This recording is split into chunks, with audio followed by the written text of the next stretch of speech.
በተከታታይ ሲደረግ የቆየ ነው። ይሄንን በአርሲ ኦርቶዶክሳውያን ላይ ያነጣጠረውን ግድያ ስፔሲፊካሊ አርሲ ተደጋጋሚ በዚህ መንገድ ዘግናኝ ግድያ በመደረጉ ትኩረት ከመሳብ ውጪ በሌሎች ቦታዎች ኦርቶዶክሳውያን አሁንም እንደ ቄራ ከብት ነው እየታረዱ ያሉት ይታወቃል።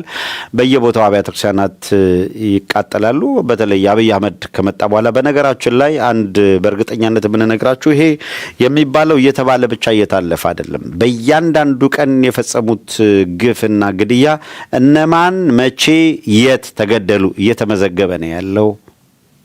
ለማለት ያክል አይደለም የምንላችሁ። እነማን የት መቼ ተገደሉ፣ በእነማን ተገደሉ፣ ፎቶግራፋቸው፣ ስማቸው፣ እነዚህ በሙሉ በሰነድ እንዲዘጋጅ አንድ በርከት ያለ ፎቶ አይታችኋል። የ1997 በአዲስ አበባ የተገደሉትን በተመለከተ ያ በዛው ሞመንት ላይ በመሰራቱ ምክንያት በየአመቱ እነዛ ወንድሞቻችን፣ እህቶቻችን፣ እናቶች፣ አባቶች ይታወሳሉ። ከምርጫው ጋር ተያይዞ በአዲስ አበባ የተፈጸመውን ግድያ በተመለከተ ማለት ይሄኛው በመጽሐፍ እየተዘጋጀ ነው። በደንብ ዶክመንትድ ሆኖ እየተዘጋጀ ነው። ይሄ ምናልባት የተሻለ ሐሳብ ያላቸው የምር ያዝ ለቀቅ የሚያረጉ የሆነች ፍራንክ ጨራርፈው ደና ሰንብቱ የሚሉ ሳይሆኑ በትክክል የአብይ አህመድ አገዛዝን ይሄንን ወንበዴ ስርዓት የጊዜ ጉዳይ እንጂ በዓለም አቀፍ ፍርድ ቤት በሰራ ወንጀል መጠየቁ ስለማይቀር የተዘጋጀ ሰነድ አዘጋጅቶ መቅረብን የመሰለ ትልቅ ነገር የለም የሚለውን ለማንሳት ነው። ሌላው ሁላችሁም ግልጽ እንዲሆንላችሁ በዚህ ሰሞን በኦርቶዶክሳውያን ላይ የተፈጸመውን ግፍ በደልና ጭፍጨፋ ተከትሎ ኦርቶዶክሳውያን ሊቃውንት መረር አድርገው ቅራኔያቸውን፣ ተቃውሟቸውን በቤተክርስቲያን ላይ የተፈጸመ ያለውን ግፍ በተመለከተ ተቃውሞ ሲያሰሙ ተቃውሞውን ለማፈን ያለው አማራጭ የአብይ አህመድ አገዛዝ ሁሉንም ነገር በኃይል አድርገዋለሁ ነው አይደለም። ስለዚህ ኦርቶዶክሳውያን እየተነቃቁ ነው። እነዚህ ስለ ኦርቶዶክስ ግፍ ስለ ቤተክርስቲያኗ ግፍ የሚናገሩትን ዋና ዋና የሚባሉትን ከላይ እስከታች እየለቀሙ ካሰርኩ ነው የአብይ አህመድ። በደንብ እዚህ ላይ መግባባት አለብን። በተለይ ይሄንን የምታደምጡ ኦርቶዶክሳውያን ትግላችሁ ቀሲስ ከሌ ይፈቱ፣ መምህር ከሌ ይፈታ ወደሚል እንዳይዞር ተጠንቀቁ። ይሄ ስልት ነው። ይኸውልህ አርሲ ላይ በግፍ የጨፈጨፈው አካል እነዚህንም ያሰረው አካል የአብይ አህመድ አገዛዝ ነው።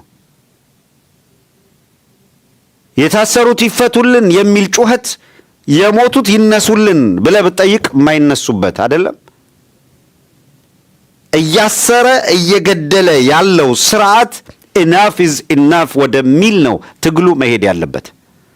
ከዚያ ውጪ የሆነ ካህናት የሆነ ሊቃውንት የሆነ ምናምን ሲያስር ትግልህን እነሱ ይፈቱ ወደሚል ካዞርከው ታርጌቱ እሱ ስለሆነ አርሲን ትረሳዋለህ፣ መዋቅራዊ ጭፍጨፋውን ትረሳዋለህ፣ የ200 ዓመት ቤተክርስቲያን መቃጠሉን ትተውና ቀሲስ ከሌ ይፈታ፣ መምህር ከሌ ይፈታ ወደሚል ትግሉ ይዞራል። እሱ ታክቲክ ነው። አምባገነኖች ይሄን የሚያደርጉት እኛ የኢህአዴግን ስርዓት በምንታገልበት ጊዜ አንዱ ኢህአዴግ ሲጠቀመው የነበረው ስልቴ ነው። አብይ አህመድ የሚባል ዱርዬ ተራ ዱርዬ እዛ ያየውን ግን በጭካኝና በአረመኔነት ደግሞ ወሰን የሌለው አድርጎ ነው እየደገመው የበለጠ በከፋ ሁኔታ እየተገበረው ያለው።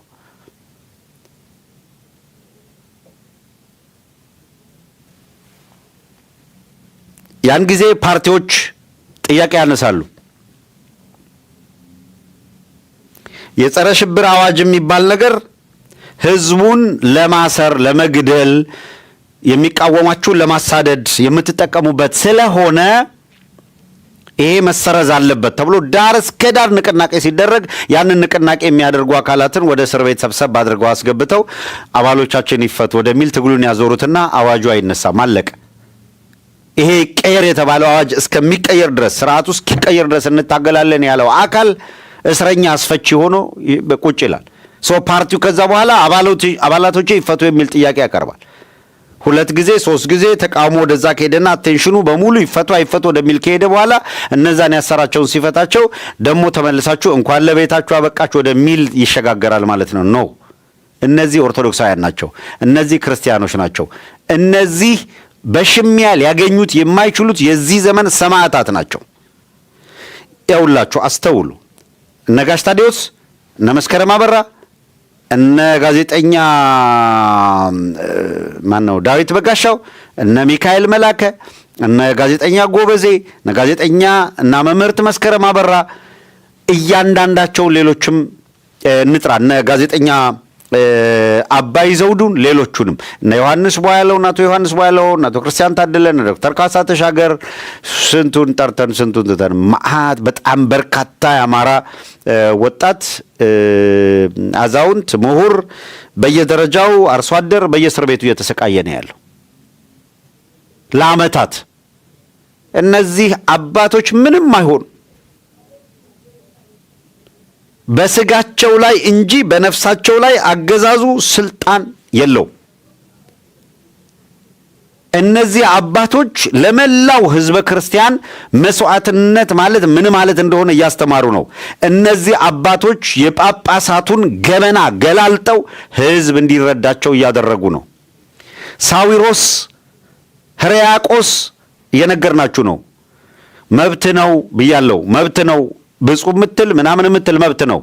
እኔ እነዚህን ለቃቅሞ እስር ቤት እንዲገቡ ከአዳነች አቤቤ ጋር ሲመክር የነበረ ሰውዬ ጳጳስ ብዬ ከእጁ መስቀል አልሳለምም፣ ደግመዋለሁ። ሕርያቆስ ለእኔ ጳጳስ አይደለም፣ ለእኔ ነው እያልኩ ያለሁት። ሳዊሮስ ለእኔ ጳጳስ አይደለም። ከአንድ ካድሬ የተለየ ሚና የላቸውም። ልዩነታቸው እጃቸው ላይ መስቀል መያዛቸው፣ ልዩነታቸው እንደ ጳጳስ ለብሰው መታየታቸው ካልሆነ በቀር በቤተ ክርስቲያን ውስጥ ያሉ መስቀል የያዙ መለካውያን፣ በቤተ ክርስቲያን ቋንቋ አገላለጥ መለካውያን፣ ካድሬ ከምትላቸው መለካዊ ብትለው ይሻላል። በቤተ ክርስቲያን ቋንቋ እንውሰድና መለካውያን ናቸው። እነዚህ መለካውያን የቤተ መንግስቱ ጉዳይ አስፈጻሚ ግን ቤተ ክህነት ውስጥ ያሉ አካላት እነዚህ ሊቃውንት ተለቅመው ወደ የእስር ቤቱ እንዲጣሉ አድርገዋል። ዓላማው ምንድን ነው? ትግልህ ፊቱን ዞሮ የታሰሩት ይፈቱ ወደሚል እንዲቀየር ነው። ከዚያ በኋላ ደግሞ ይመጡና ምን ያደርጉልሃል መሰለ? ሳዊሮስና ሕርያቆስ ጠብቀኝ ግድ የለም እነ ዶክተር ቀሲስ መዝገቡን ሊጠይቁ እስር ቤት ሄዱ የሚል ትሰማ ይሆናል። ከዛ ደግሞ መንግስት በመነጋገር በሆደ ሰፊነት እንዲፈቱ አደረጉ ሊል ይችላል። ይኸውልህ የአብይ አህመድ አገዛዝ ብፁዕ አቡነ ሉቃስን ከሶ ፍርድ ቤት አስፈርጃለሁ ያለ ወመኔ ስርዓት ነው። ከዚህ ወንበዴ ስርዓት ጋር የተባበረ ማንኛውም ጳጳስ ብለህ መጥራት አቁም። ትግልህ መልክ የሚይዘው በዚህ መንገድ ነው። ቤተ ክርስቲያን ነፃ የምትሆነው በዚህ መንገድ ነው። አንድ ካህን፣ አንድ መነኩሴ፣ አንድ ጳጳስ፣ አንድ ሊቅ የፈለገው ይሁን ቤተ ክርስቲያኗን ለማጥፋት መዋቅራዊ የሆነ የማጥፊያ ስልት አቅዶ ተዘጋጅቶ ቤተ ክርስቲያን ጠላት ናት ካለ ጋር የሚተባበር ጨለማ ከብርሃን ጋር ምን ህብረት አለው? እንነጋገር። ምን ህብረት አለው? አምጥተን ማስረጃ ቀረብን። ብልጽግና የሚባለው ቡድን ግልጽ በሆነ መንገድ የኢትዮጵያ ኦርቶዶክስ ተዋሕዶ ቤተ ክርስቲያን አስተውሉ፣ ምንኩስናን፣ ብህትውናን ምን ብሎ ጽፎታል? በሰነዱ ላይ ድህነትን ፕሮሞት የሚያደርጉ ለልማት ጠንቅ የሆነ እምነት ብሎታል። ይሄንን ካለ በኋላ የኢትዮጵያ ኦርቶዶክስ ተዋሕዶ ቤተ ክርስቲያን ጠላት ናት ብሎ ከፈረጀ አካል ጋር ሄዶ የቆመ ጳጳስ ጠላት ናት ብሎ የሚያምን ነው። ልዩነቱ ያኛው ሽጉጡን በፊት ለፊት ይዞ ኮትና ከረባት አድርጎ ቤተ መንግስት የሚባል ቦታ መሆኑ ነው። ይሄኛው ግን ጥቁር ለብሶ ቆብ አድርጎ ወይ ጠምጥሞ መስቀል ይዞ ወይ ነጠላ ጣፍቶ ቤተ ክርስቲያን ውስጥ መገኘቱ ነው ልዩነታቸው። በጠላትነት ወሰን ድንበር የላቸውም፣ አብረው ቆመዋልና። አስተውል። ዕለተ ሐሙስ ይሁዳ ከሐዋርያት አንዱ ሆኖ እየተቆጠረ እያጭበረበረ በመካከል ነበረ እስከ ሐሙስ ዕለት። ለምን መሰለ እስከ ሐሙስ የቆየው? ክርስቶስ ባወቀ ሐዋርያት ግን ባላወቁ ነው። ምን ተብሏል? ክርስቶስ ምን አለ? አሳልፎ የሚሰጥ ሰው ልጅ አሳልፎ የሚሰጥ እዚህ በመካከላችን በወጪቱ እጁን እየዘረጋ ነው ሲል ደነገጡ፣ ይተያዩ ነበር። ሲያውቁትማ ሲረዱትማ የተነገረ ቃል አይደለ? የምናውቀውን ያየነውን የሰማነውን እንመሰክራለን አይደል የሚለው ቃሉ። ያየኸውን የሰማኸውን መስክር። አብይ አህመድ ቤተ ክርስቲያን ተቃጥሏል ወደፊትም ይቃጠላል ብሎ ተናግሯል አይደለም?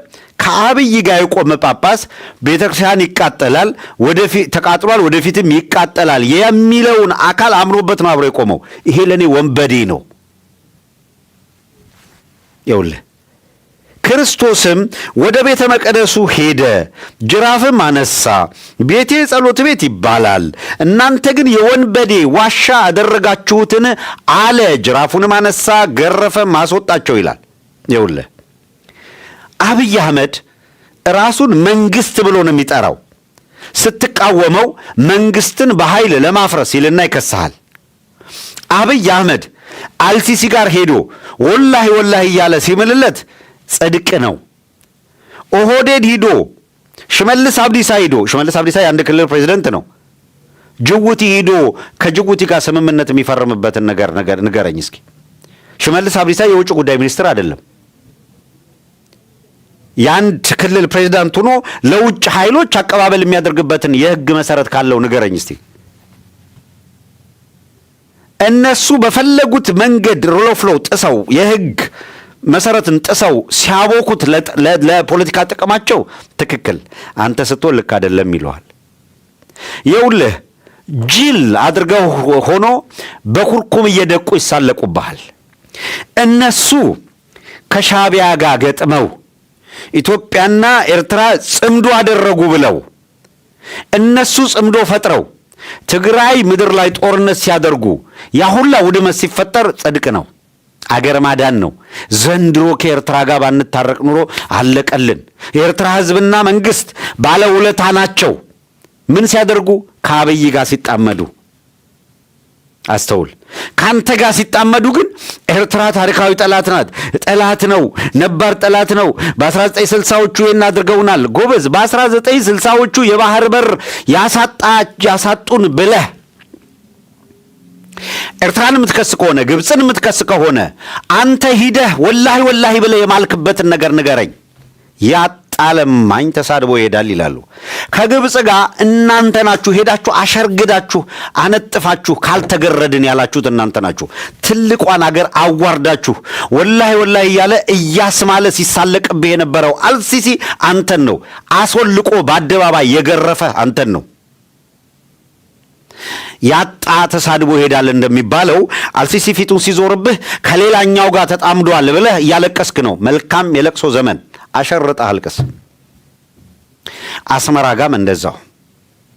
አንተ ስትፈልግ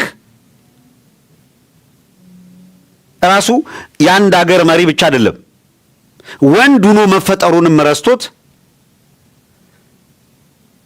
ሂዶ ደረት ላይ እየተሻሸ መሪ ጣት ላይ ቀለበት ካላሰርኩ ሚል የመሪ እናት ጋር ሂዶ ጉልበት አቅፎ ጡት አጥቡኝ የጡት ልጅ ልሁን ሚል ራሱን ያዋረደ አገር ያዋረደ ቡድን አንተን መጥቶ የሞራል ተጠየቅ ሊያነሳብህ ይፈልጋል። እሱን ለቡቺ ንገረው ሄደ። እኛ የምንናገረውን እናቃለን፣ የምንለውን እናቃለን። የአባቶቻችን ልጆች ነን። ምን እየተሰራብን እንደሆነ እናቃለን። ጎበዝ፣ ኦህዴድ በኢትዮጵያ ውስጥ እየፈጸመ ያለውን የግፍ ግፍ ስታዩ ይሄ ይገባቸዋል። የፈለገው ጳጳስ ይሁን፣ የፈለገ መነኩሴ ይሁን፣ የፈለገ ምናምን ይሰጠው፣ አንድ ሰው አንድ ነገር ሲል ሰምቻለሁ። ማን ነው? ኖት መርጌታ መጋቤ ሐዲስ እሸቱ አሉት ብሎ ነው የሚገልጸው።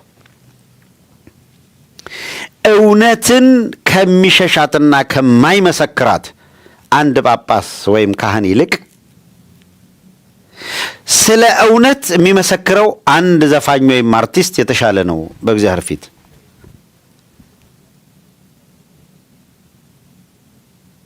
ምን ማለት ነው ይሄ? ከእውነት በስተጀርባ ከቆመ እርሳው። ይውልህ የማይነካ የማይደፈር ለማድረግ እሱ ለጴጥሮስ የተሰጠው ስልጣነ ክህነት፣ አይንተ እግዚአብሔርነት፣ የእግዚአብሔር ዓይንነት እንደ ቃሉ ሆነ ስትገኝ ነው። ካልተገኘህስ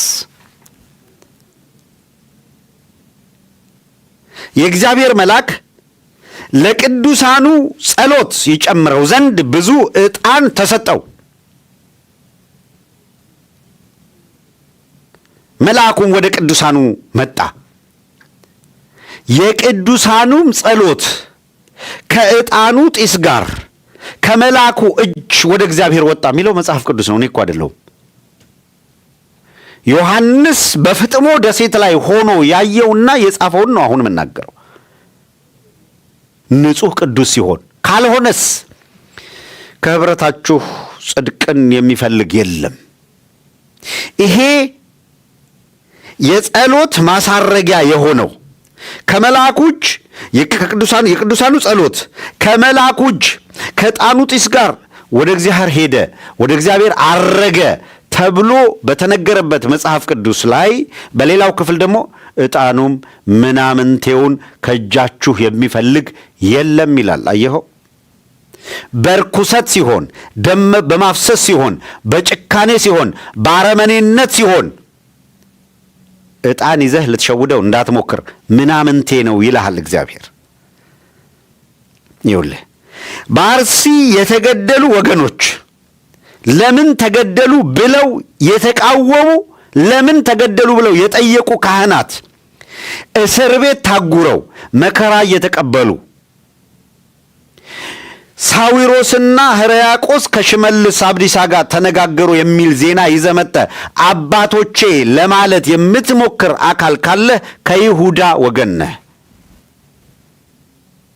በበኩሌ ከእንዲህ ያለው ጋር ኅብረት የለኝም። እምመራው በሥርዓተ ቤተ ክርስቲያንና በሕጓ እንጂ እምመራው በወደል ቄስ አይደለም። ሻኛ ባወጣ ጳጳስ አይደለም። ጳጳስ የሚለውን ስም ተሸክሞ ግን በቤተ ክርስቲያን ላይ ቅጥፈት በሚያመጣው አይደለም።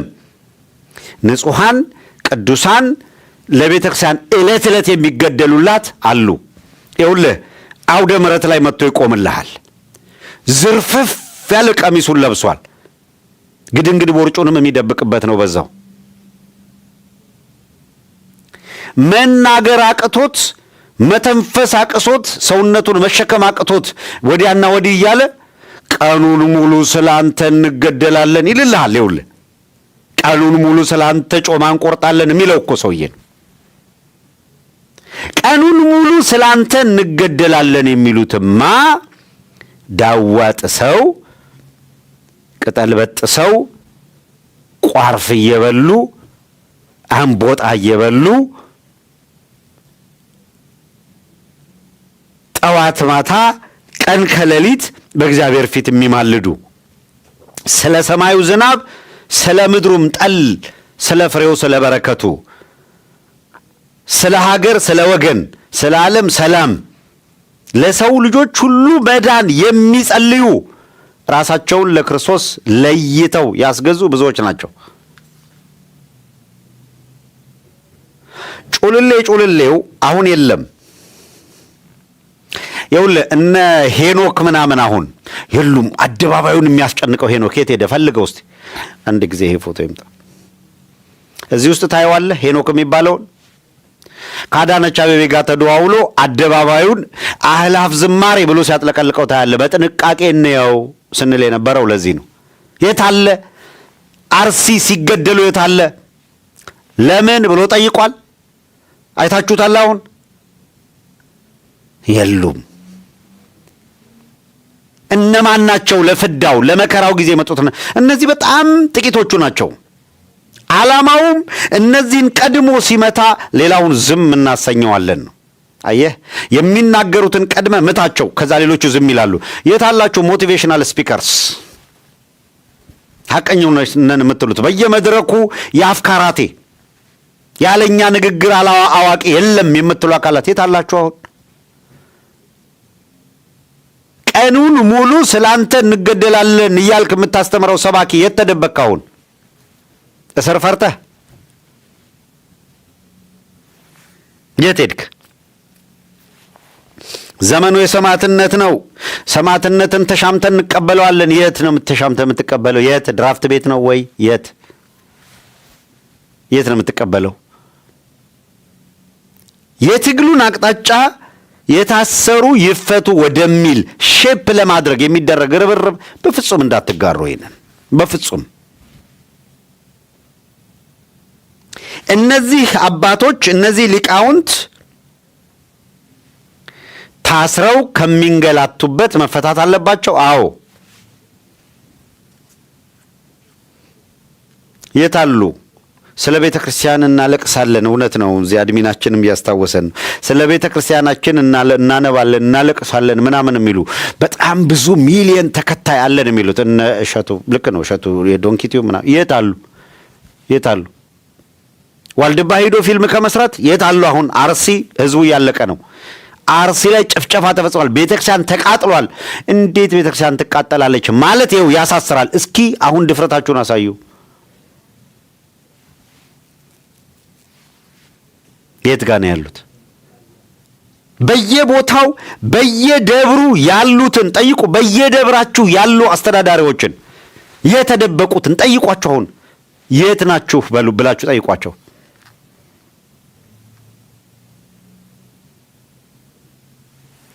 ደግ አይበረክትም እንዲሉ መምህራኖቻችን እነ መምህር ዘላለም ያለ እረፍት ሲጮህበት የነበረው እናስታውሳለን። ጌታዬ ባለቤቱን ካልናቁ አጥሩን አይነቀንቁ እንዲባል እኔ እስከማቀው እነ ቀሲስ መዝገቡ እኮ ተለምነው አሜሪካ አገር ውስጥ ተለምነው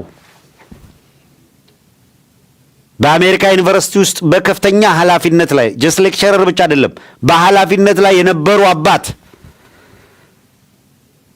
ዶክተር ቀሲስ መዝገቡ በቅድስት ሥላሴ ዩኒቨርሲቲ ኮሌጅ ከነ ዶክተር ቀሲስ አምሳሉ ተፈራ እነ ዶክተር ቀሲስ አንዱ ዓለም የት ናችሁ? አትሊስት አሜሪካን ሀገር ናችሁ። ቀሲስ ዶክተር አንዱ ዓለም ቴክሳስ ደብረ ምሕረት ነው ቅዱስ ሚካኤል በጣም ግዙፍ ካቴድራል ነው የሚመሩት። የት ናቸው? ለመቼ ልትሆኗት ነው ለቤተክርስቲያን? እነ ዶክተር ቀሲስ አንዱ ዓለም እነ ቀሲስ መዝገቡ እኮ መከራ እየተቀበሉ ነው። የት ናችሁ? እነ ዶክተር ቀሲስ መብራቱ ኪሮስ የት ናችሁ?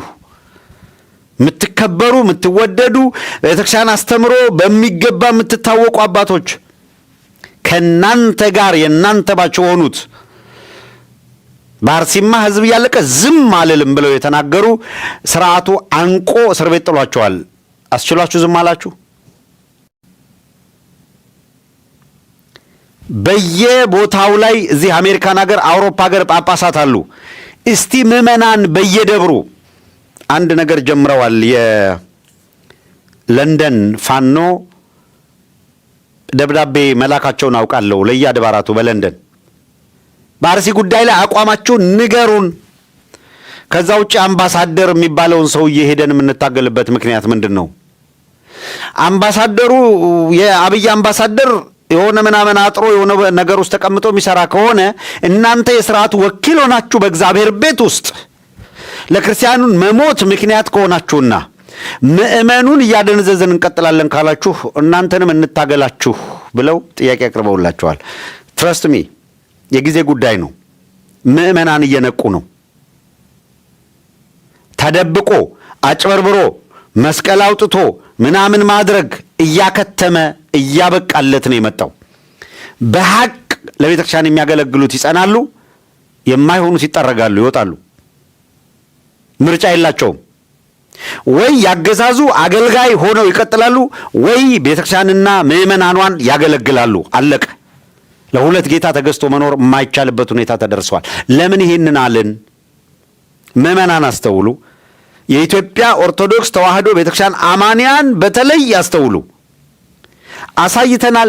ዶክመንት አዘጋጅቷል። የአብይ አህመድ አገዛዝ ቤተክርስቲያኗ መጥፋት አለባት ብሎ የወሰነ መሆን ለማጥፋት ቆርጠው ተነስተው ባለፉት 6 ዓመታት መዋቅራዊ በሆነ መንገድ ቤተክርስቲያኗን ሲያጠቋት ቆይተዋል። ሽመልስ አብዲሳ አሁን ያወጣውን አዲስ መመሪያ ሰምታችኋል? መመሪያ አውጥተናል አላየ?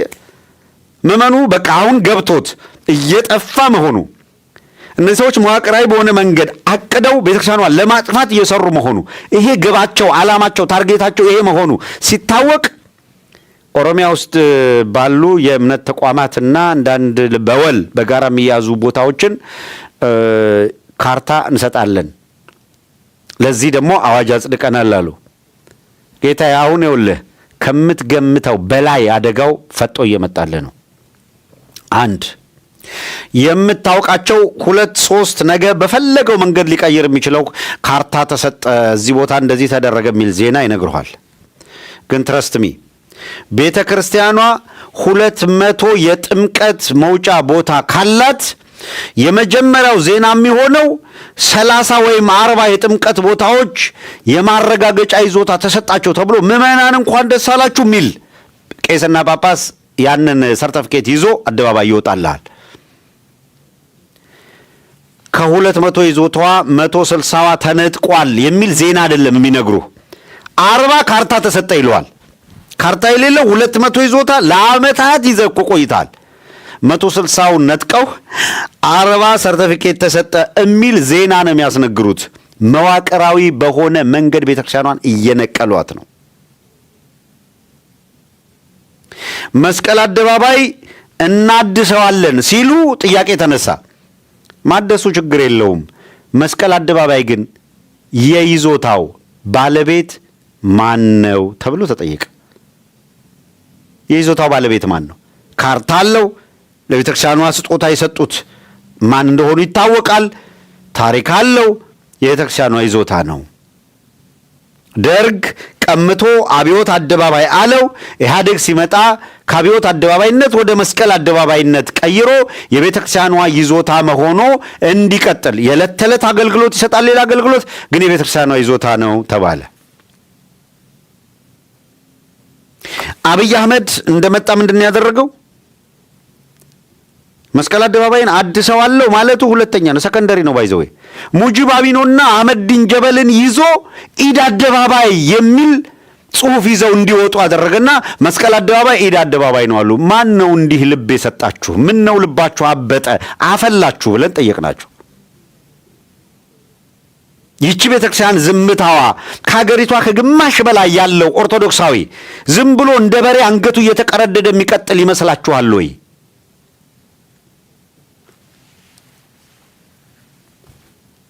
የእምነት ካባ ለብሳችሁ በኦህዴድ ማሊያ እየተጫወታችሁ ያላችሁ አካላት ስርዓት ያዙ እንጂ ተባለ፣ ተጮኸ።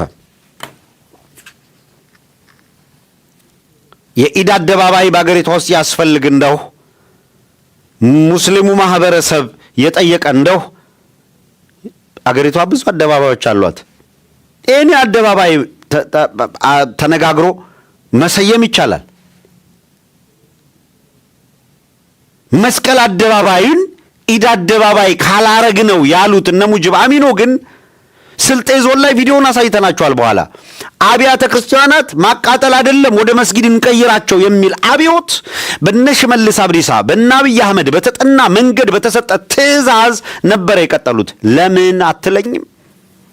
ቤተ ክርስቲያኗ ለዲሞክራሲ ጠንቅናት፣ ቤተ ክርስቲያኗ ለእድገት ለልማት ጠንቅናት፣ አታስፈልገንም ብለው ስለሆነ ተደብቀው ነው እንዴ? አይደለም። አንድ በሰነድ ጽፈው መጽሐፍ ነው፣ እሱን አሳየን። ተደብቀው ነው እንጂ አይደለም። አብይ አህመድ ራሱ መጣና የኢትዮጵያ ኦርቶዶክስ ተዋሕዶ ቤተክርስቲያን በመጀመሪያው ክፍለ ዘመን ክርስትናን ተቀብላለች። ኢትዮጵያን ከድህነት ለማውጣት ከፍተኛ ኃላፊነት ልትወስድ ሲገባ አላደረገችም። እንደውም ድህነት ነው ያመጣችው አለ በገዛ አንደበቱ በአደባባይ። ይኸውልህ እንዲህ የሚንቅ መጣ። ይሄ ቂጡን የጣለ ይቅርታ ለቃሉ ተራ ዱርዬ በጣም ያሳዝናል። ግፉ ከልክ ስለበዛ እኛ ለምንናገረው ቃል እንጠነቀቃለን፣ እነሱ አንገታችንን እየቀሉ ሜዳ ላይ ይጥሉናል። እነሱ የመረሩትን ግማሽ መምረር አልቻለም፣ አቃተን። እኛ ስለ ዲሲፕሊን ነው የምናወራው፣ ስለ አለባበሳችን ጥንቃቄ፣ ስለ አነጋገራችን ጥንቃቄ ነው የምንከራከረው።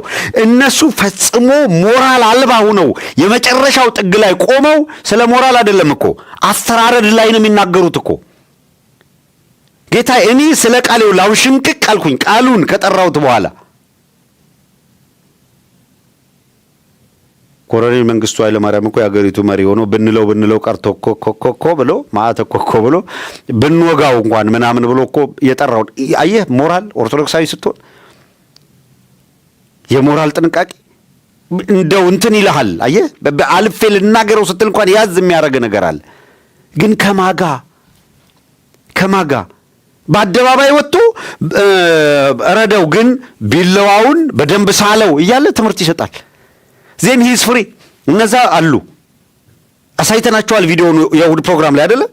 እንዴት ማረድ እንዳለብህ፣ እንዴት መፍጀት እንዳለብህ፣ እንዴት ምን ማድረግ እንዳለብህ የሚናገሩት አካላት ለምን ብሎ የሚጠይቃቸው የለም። እንዴት ታረድን ያሉ የኛ አባቶች ግን እስር ቤት ናቸው። እነዚህ እየተለቀሙ እስር ቤት እንዲገቡ ያደረጋቸው ስርዓት ጋር አብሮ እየሰራ ያለ ጳጳስ ከእጁ ተሳልቤ ልባረክ።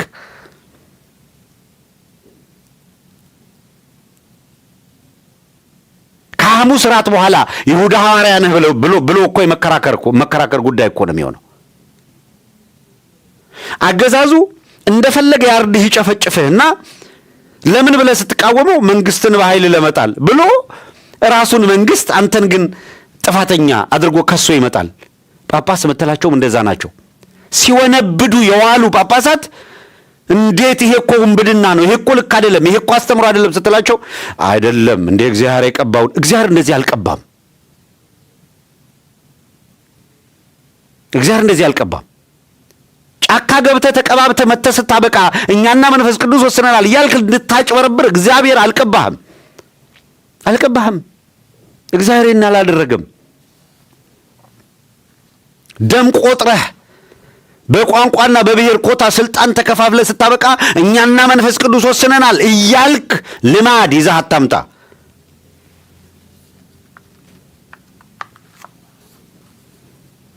አይልም። የቤተ ክርስቲያኑ አስተምሮ ይህን አይልም።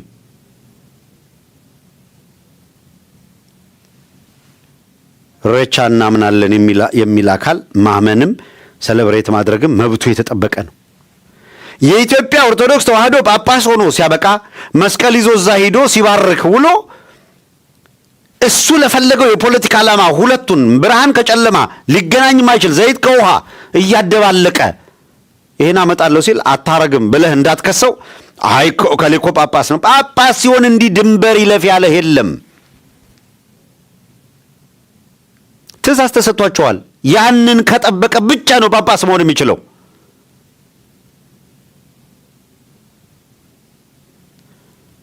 እግዚአብሔር እናንተን ጳጳሳት አድርጎ ለሾመባት ለቅድስት ቤተክርስቲያንና ለመንጋ ሁሉ ትራሩ ዘንድ ይላል።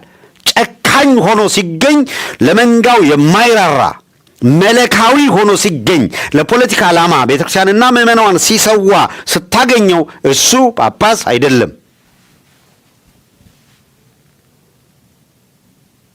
እንዴት ካልክ እንድትማር ተቀምጦልሃላ። ቃል ሥጋ ሆነ ጸጋንና መንፈስ እውነትንም ተሞልቶ በእኛ ላይ አደረ እያልክ በመጀመሪያ ቃል ነበረ፣ ቃል በእግዚአብሔር ዘንድ ነበረ፣ ቃልም እግዚአብሔር ነበረ እያልክ አየህ። ይሄንን ጥልቅ ወንጌል ተነትናለሁ ብለህ ስታበቃ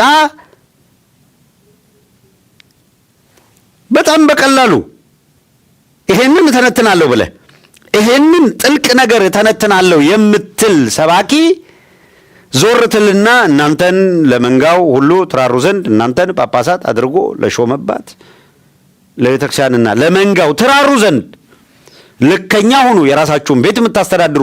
ይህንን ባታደርጉ የእግዚአብሔርን ቤት እንዴት ልታስተዳድሩ ትችላላችሁ? ዲያቆን ብትሆን ሚስጥር ለመጠበቅ የምትችል እንደ ቤተክርስቲያን ሕግና ስርዓት አገባብም የምትኖር ተብሎ የተቀመጠውን ይሄንን አንብበ መረዳት እንደማትችል ሆነ ይሄንን አንብበ መተርጎም እንደማትችል ሆነ አይ ይሄን በተመለከተ አንናገርም ኧረ ሚስጥረ ስጋዌ ሚስጥረ ጥምቀት ሚስጥረ ቁርባን እያልክ እየተነተንክ ስለ ስጋዌ እየተነተንክ ስለ ስላሴ እየተነተንክ ጳጳሱ ሊይዝ ስለሚገባው ስርዓት የተነገረውን ይሄንን አትንካው አየው ራሱን ሲያጥር ራሱን ሲጠብቅ ለራሱ ጋርድ ሲያቆም እንዳይነካ ሲከላከል ታይዋለህ እነካዋለሁ ህጉን አቀዋለሁ እነዛ ንጹሃን አባቶች እነዛ ቅዱሳን አባቶች አስተምረውናል ህጉ ስርዓቱ ድንበሩ ይሄ ነው ብለውናል ማንም ቢሆን በዚህ ምድር ላይ ሐዋርያት ከነገሩን ውጪ መጽሐፍ ቅዱስ ከሚለን ውጪ ቤተክርስቲያን ካስተማረችን ውጪ ለራሱ የተለየ ክብርና ዝና ሰጥቶ ራሱን ከቤተክርስቲያን በላይ አድርጎ ማንም ሲመጣ አንሰማም አንቀበልም ከግፈኞች ጋር መተባበር መብት አይደለም ከአላውያን ነገስታት ጋር መተባበር ልክ አይደለም ከዲዮቅልጥያኖስ ጋር መተባበር ልክ አይደለም ቤተክርስቲያን ስደት ላይ ናት ብላችሁ አውጃችኋል ቤተ መንግስት ሄዳችሁ ኩኪስ ስትበሉ እናንተ የቤተክርስቲያን ደም ስር ተቆረጠ ያላችሁን ነው ትዝም ይለን ልክ ስለሆነ ስላላችሁን ብቻ እኮ አይደለም ደም ስር መቆረጥ ማለት ለኛ ይውላ አርሲ ላይ እንደዚህ ያረዷቸው ደም ስር መቆረጥ ለኛ ነው ትርጉሙ ለእናንተ ደግሞ እዛ ሲኖዶስ ላይ የሚጨመሩ ጳጳሳት መምጣታቸው ከናንተ ክብር ጋር ከናንተ ስልጣን ጋር ያይዛችሁ ነበር እናንተ ለካ ከበሮ ስትመጡ ስትሉ የነበረው ሁላችሁም እያልን አይደለም ጥቂቶቹ ዛሬ ግፍ መከራ ማያልቅ ፈተና በዚህ ህዝብ ላይ እየመጣ ነው በፍጹም ይሄን ቶለሬት አድርገን የምንሄድበት አንዳች ምድራዊ ምክንያት የለም አንድ በጣም የሚያንገበግብ የሚያስቆጭ ነገር አንድ ቪዲዮ አለ በጣም የሚያስቆጭ በጣም ህመም ያለው የእውነት ሰው እንዴት ከዚህ ስርዓት ጋር ይተባበራል እንዴት አንድ ሰው ጳጳስ ሆኖ ዲያቆን ሆኖ ቄስ ሆኖ እንዴት ብላችሁ እንድትጠይቁ የሚያደርግ ኦርቶዶክሳዊነት በኢትዮጵያ ውስጥ ወንጀል ተደርጓል አይደል አማራነት እንዴት ወንጀል እንደተደረገ እንዴት እንደሚሳደድ እንዴት እንደሚሰቃይ ህዝብ አማራ ሆነው ስለተገኙ ብቻ እኛ የነገርናችሁን ሀቅ እኛ የነገርናችሁን እውነት ለመስማት ቸግሯችሁ ለነበራችሁ ሰዎች ለመስማት ጆሮአችሁም ቢብሏችሁ የነበራችሁ ሰዎች እንዴት አድርገው እንደቀለዱባቸው እንዴት አድርገው እንደጨከኑባቸው እንዴት አድርገው እንደተጫወቱባቸው ከነሱ አንደበት እናሰማችኋለን ታምናላችሁ ዞረው በገጠሩ ባርሶ አደሩ መንደር እንደነገርናችሁ እንስሳቱን አማራ ብለው ሲገሉ ይሄንን ስንናገር ፖለቲካ ነው ብሎ የሚተረጉም አለ እኮ አይ እኮ ለፖለቲካ ምናምን ለምን ይልሃል የ7 ዓመት ህፃን ልጅ በግፍ ገለው እናት አቅሏን ስታ አእምሮዋን ስታ እውነት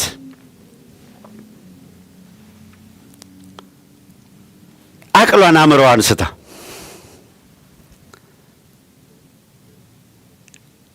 በእውነት የተወሰናችሁ ሰዎች ይህንን ቪዲዮ ከማየታችን በፊት ማንሳት የምፈልገው በተለይ ለእኛ አማራንን የምትሉን አማራንን ብላችሁ ስታበቁ በዚህ ትግል ውስጥ የእናንተ በምናብ የሳላችኋት ኢትዮጵያ ብላችሁ በምናብ የሳላችኋት በአማራ ውስጥ የተሸሸጋችሁ የኢትዮጵያዊነት ፖለቲካ አራማጅነን የምትሉ ግን በዋነኛነት ለአማራው የመረረ ጠላት የሆናችሁ አውቃችሁትም ሳታውቁ